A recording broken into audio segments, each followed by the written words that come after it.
What's up, y'all? Jay Martin here, or the Motivated Dropout. Today's story is gonna be about the time I had my drink spiked when I was 18, 2 years ago.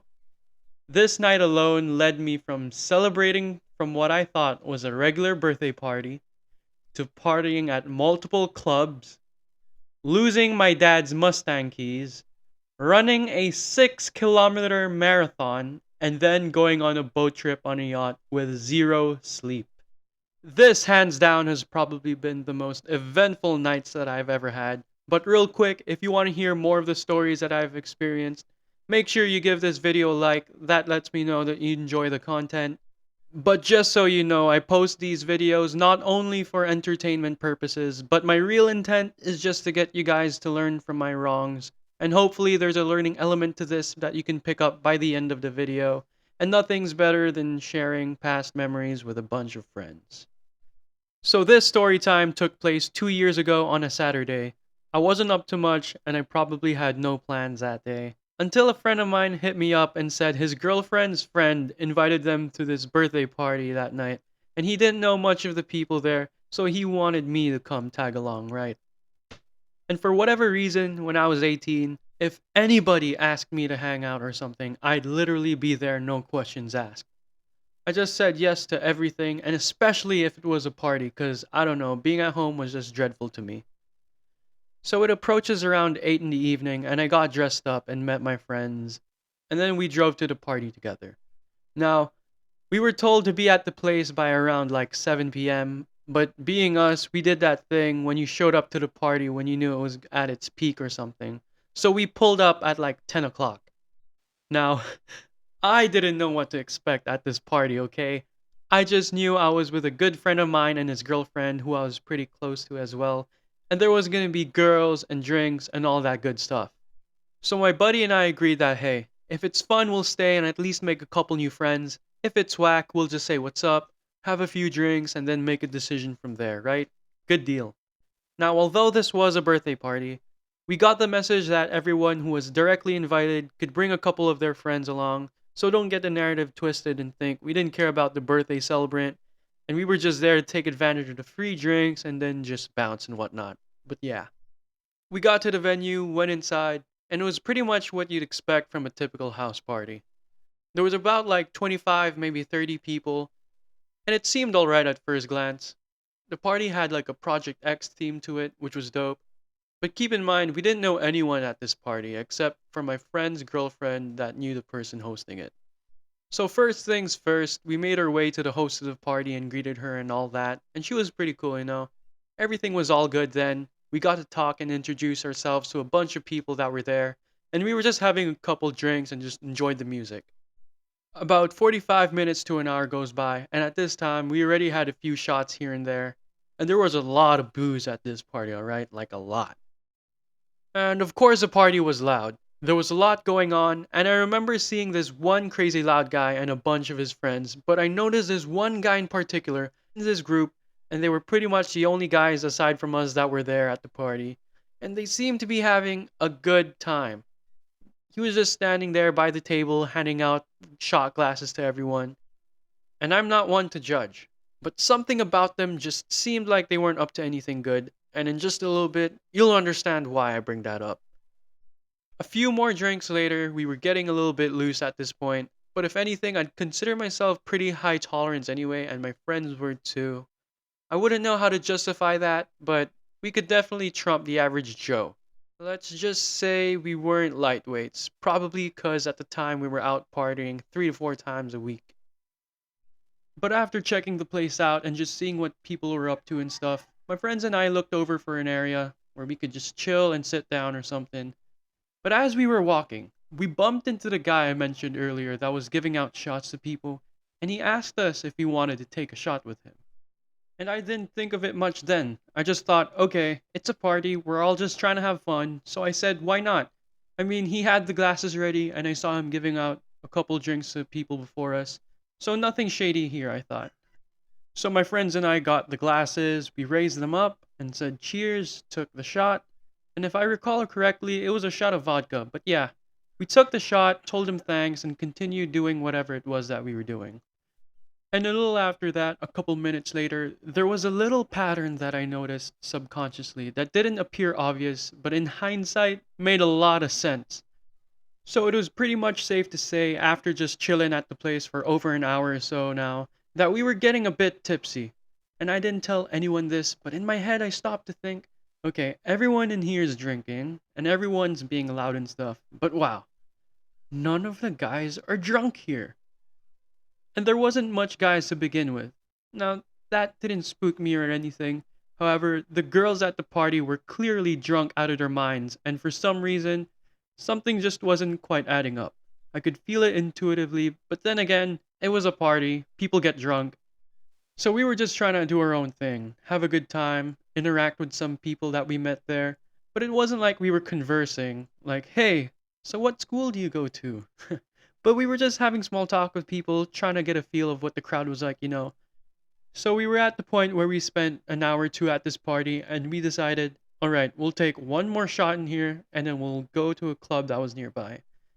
Because the party happened to be like 10 to 15 minutes away from the club we'd pretty much go to every weekend. So we took our last shot and we made our way out. And as we were walking back to my car, I couldn't help to think that there was something weird that I felt inside of me after taking that shot from that one guy earlier. I don't know, I couldn't lay a finger on it, but it was weird how equally happy I felt. There's like blood rush feeling that you get. But that was pretty much all just self talk and I didn't mind it really. Now, obviously, at this point, you can argue that of course you're being all happy and stuff because you had a few drinks, interacted with a few people, yada yada yada. And you're right, but this itching feeling told me that there was also a slight possibility that something else was supplemented by the alcohol. Trust me, I know what alcohol does to me, alright? This hit a little different. But nonetheless, we made a quick 10-minute drive or so to the spot or the club that we always went to, and surely enough, we met other friends there, and finally, we were in familiar territory, just vibing and having a great time, taking another shot or two, just enjoying our night. And around this time, it was probably like 1 a.m. maybe. But for whatever reason, I just knew that something was definitely off here, okay? And at first, it was just a what if scenario, but to this point, I knew for real this time, it wasn't just the alcohol. 100% there's something else in my system at this point, and it was evident to me by just the feeling of it. So I took the moment to take some time off for like a minute, and I remember having this discussion with my friend that took the shot with me, and we reflected on it, and what it boiled down to was this. We both got this weird sensation after the shot that was given to us by that one crazy guy at the other party. And I don't mean he was crazy, crazy, like jacked up. I just mean crazy as in, looking back, it was clear that him and his buddies were up to no good and were probably spiking other people's drinks at the party too. Like, no wonder why all the girls were going insane and none of the guys were behaving remotely as close to how the girls were. And after that, we were just like, oh shit. We now knew that the shot was laced with something. And that next morning, by the way, we come to find out that it was laced with E, allegedly. So, allegedly, there was some E in there. But from that moment on, I was just like, I had two reactions to what just happened. My initial reaction was, alright, this is irreversible. Absolutely nothing we can do here. Our drinks have been spiked. And my friend and I had this second reaction where we were just a tiny bit of fuck yeah, we just had free drugs. That's a terrible thing to say, but it was the truth at that time. And so we just went back inside the club and partied again like we didn't really care. I mean, what are we gonna do? Like go home, coast, and eat some Cheetos? Nah, so like we didn't tell any of our friends about it or anything. It was just kept between my friend and I and his girlfriend. And we just went on with the night like some degenerates and continued drinking a little bit more. But being a little more careful at this time. Because we were honestly really feeling something here, so we avoided drinking too much and tried to get some water in us too. I was just happy that at least at that moment, I was in a place I was familiar with a bunch of friends that I'm close to, and so there was nothing to worry about. So the night was ours. But I think that mentality that we had knowing that our drinks were laced with something slowly started fading away, and the E or whatever it was slowly gathered its momentum as well. And even though we were constantly drinking water and shit, it wasn't doing us anything. We just felt like things were getting ramped up even more as the minutes go by. Now, I was in autopilot at this point, and I legitimately felt like I was lucid dreaming. And although I was fucked up, I wasn't like physically fucked up. I was still good for the most part. Hopefully, I didn't look like I was drugged up in person, I guess. But I wasn't spazzing out or something. And this is a weird talent of mine. And I don't really necessarily think you could consider this as a talent, but I'll take it anyway. Right? So I always had this thing where I knew how to keep my composure, whether if it's being high, drunk, or crossed, and anything along those lines. But this is where I tell you guys not to drink and drive, alright? Just don't. Don't take anything and drive. Just do yourself a favor. But that wasn't what intoxicated me said, okay? Intoxicated me with my ego and conviction, convinced myself that I was truly capable of driving, and so I did. My friends and I hopped in my car, and all my other friends went in their cars, and we all agreed to go to this one more bar. And so, a few minutes later, we did. But once we arrived to the parking lot, man, and we stopped for a bit, my body completely decides to give up on me. And I remember looking at my friend one more time and went, yo, please tell me you feel this too. And he was like, yeah, man, I'm with you. But like, let's just go in, have some fun. We don't need a drink. Let's just go and get some water. We'll be good. So after I got some assurance, I knew that he was on the same shit I was on. So I wasn't feeling that overbearing high all to myself. I remember feeling almost empowered afterwards. I was like, yeah, alright, we're in this shit together. So we went in a club, and well, what do you know? We met even more of my friends, and they didn't know what was going on with us, right? They just assumed we were drunk, so what's new? And so we met them and said, what's up? And yeah, what do you expect goes on from there? Of course, they pulled out the drinks, and we just continued drinking. But really, my problem here wasn't the alcohol. That I can manage. It was just that drink, man. That drink that was laced that created all this badness. And you know what? I could probably handle everything that was going on. Like, I would even go as far to say that I was fine. I could endure the overbearing stimulation going on in my body. But what I had to take into account was the ability to drive, and that I still had to make sure I could make it home safely, and my ability to keep it cool and make sure, I don't know, my wallet, my phone doesn't get lost or something, because shit happens. So yeah, I'm just trying to enjoy the music now and kill some time to sober up, but at this point, I remember not remembering anything. So God was taking the wheel from there. And trust me when I say this, but I was totally unaware of what I was doing. From what I was told, I was on my phone a lot for a bit because I guess at that point I just didn't want it to seem like I was in the mood to drink. Otherwise, obviously, I'd be drinking a lot more than I should. But I just knew, alright, if I stayed here long enough, sooner or later this feeling will be over. And so I remember putting my phone down on the table or something and decided I'd leave to the club just to take a breather outside. But here's a rookie mistake. Guys, always keep your phone and your wallet and your keys or whatever in your pocket and check if they're there constantly. Ladies, make sure you bring your handbag or your purse with you. But anyways, I went out for a bit on my own, just to stay out of the noise for a few minutes, to go to the toilet and wash my face or something. I couldn't really recall what was going on, but I remember when I came back, my friend said it was time to leave. And if there was anything I remembered for sure, though, it was when once I said that, I checked my wallet if it was with me. And yeah, it was. But my phone and my keys weren't. So when I realized that, I knew I was screwed. And I sort of woke up and regained my consciousness, but not totally. Well, not even close, but this was when I realized how deeply I actually fucked up. When I saw my friends getting ready to leave out of the club and like they knew they were gonna arrive with me, I didn't tell them yet. I didn't have the keys on me, so I was like, how do I approach that without embarrassing myself? Like, man, I didn't want to be the guy that fucked up and everybody had to help. And it wasn't really my car to begin with, it was my dad's car, which makes it a whole lot worse for me. So yeah, I didn't have my car keys with me, and to add to that dilemma, my phone wasn't in sight either, right? And it wasn't at the table that I was staying at before I had to go and leave for a bit. So let the fun times begin. Obviously, first I had to tell my friends, like, "Hey, look, I don't know where the fuck my phone is, but my keys aren't with me either.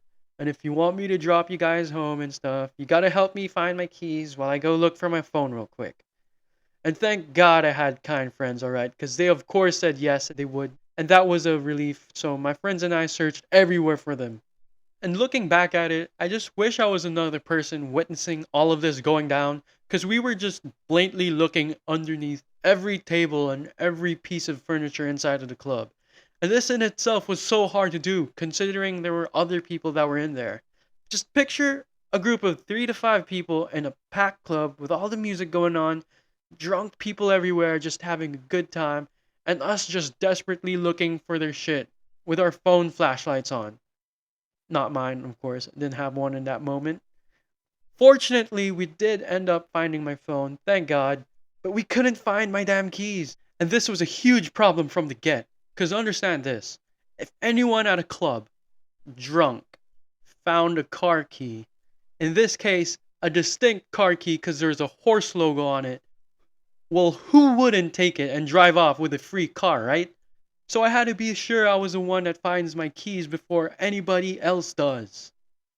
And so that was still the mission on hand, and it's been more than an hour dedicated on trying to find my dad's Mustang keys. And if you don't know anything about being high or drunk, or high and drunk, an hour of uncertainty feels like an eternity.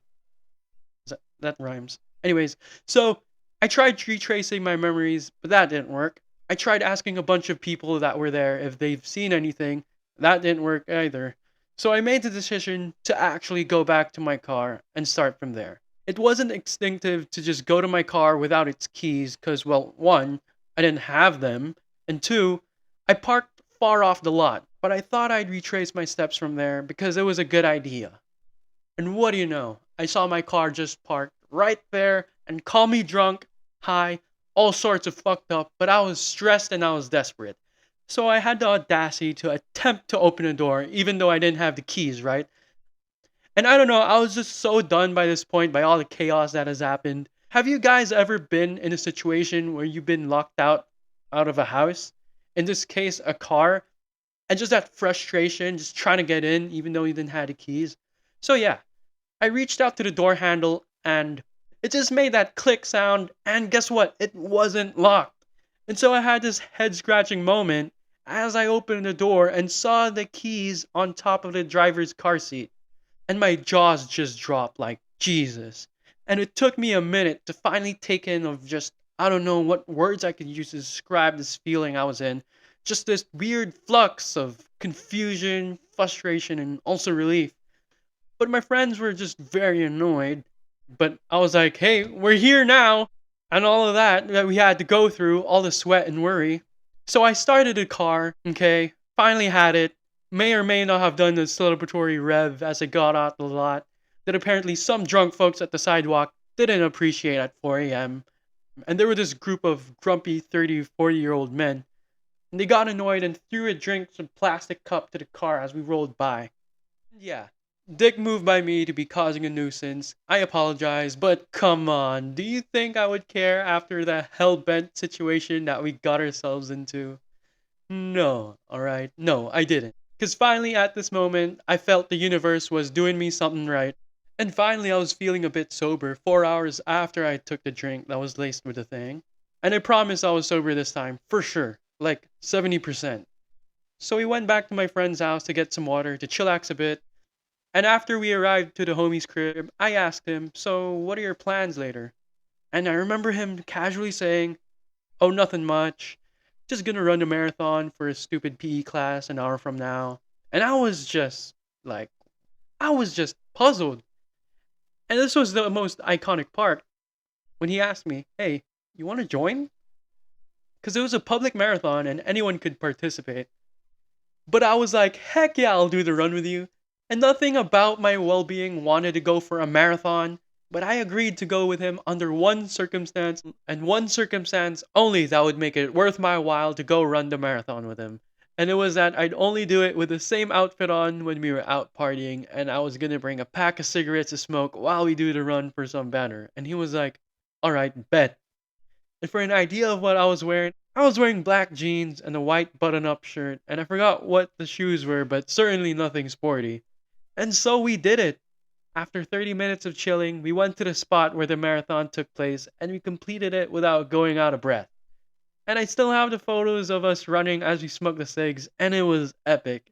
And if you're thinking how and why anyone would possibly do that in spite of the shit we've been through that night, the only answer I can give you is when you have the adrenaline and a plan that's borderline ridiculous, but you're with a friend that's up for the task, you'd be surprised with the things you're gonna accomplish, man. And so after the marathon, dropped him off at his place. I drove back home, probably arrived around 8 or 9 a.m. And I remember saying, I fucking made it, y'all. I made it alive and I made it in one piece. And so I got home, I took a snap of my couch or something, showing that I made it back, and I posted in my Instagram story. Took a shower, jumped in my fucking bed, and closed my eyes.